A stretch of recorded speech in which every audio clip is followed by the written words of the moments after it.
اللهم صل على محمد وعلى آل محمد كما صليت على إبراهيم وعلى آل إبراهيم إنك حميد مجيد. اللهم بارك على محمد وعلى آل محمد كما باركت على إبراهيم وعلى آل إبراهيم إنك حميد مجيد.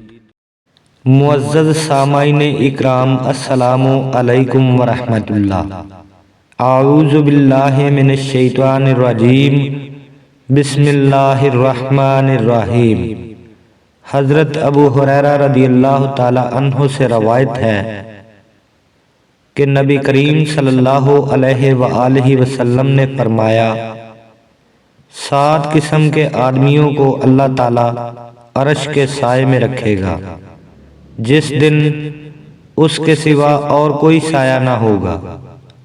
انصاف کرنے والا حاکم، وہ نوجوان جو اللہ تعالیٰ کی عبادت میں جوان ہوا ہو، وہ شخص جس کا دل ہر وقت مسجد میں لگا رہے.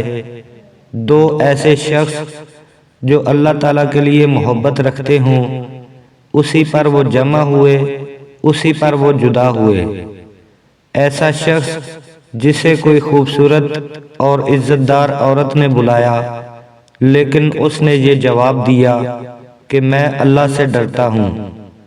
وہ انسان جو صدقہ کرے اور اسے اس درجہ چھپائے کہ بائیں ہاتھ کو بھی خبر نہ ہو کہ داہنے ہاتھ نے کیا خرچ کیا ہے. اور وہ شخص جو اللہ تعالیٰ کو تنہائی میں یاد کرے اور اس کی آنکھیں آنسوؤں سے بہنے لگے. صحیح بخاری حدیث نمبر 1423. اعوذ باللہ من الشیطان الرجیم، بسم اللہ الرحمن الرحیم. معبد بن خالد نے خبر دی، کہا کہ میں نے حارثہ بن وہب خزائی رضی اللہ تعالی عنہ سے سنا. انہوں نے کہا کہ میں نے نبی کریم صلی اللہ علیہ وآلہ وسلم سے سنا.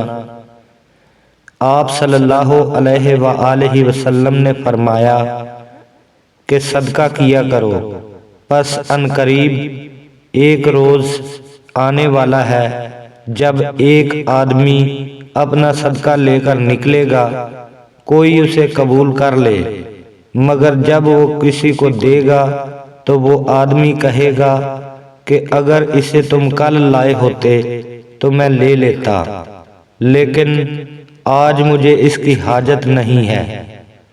صحیح بخاری حدیث نمبر 1424.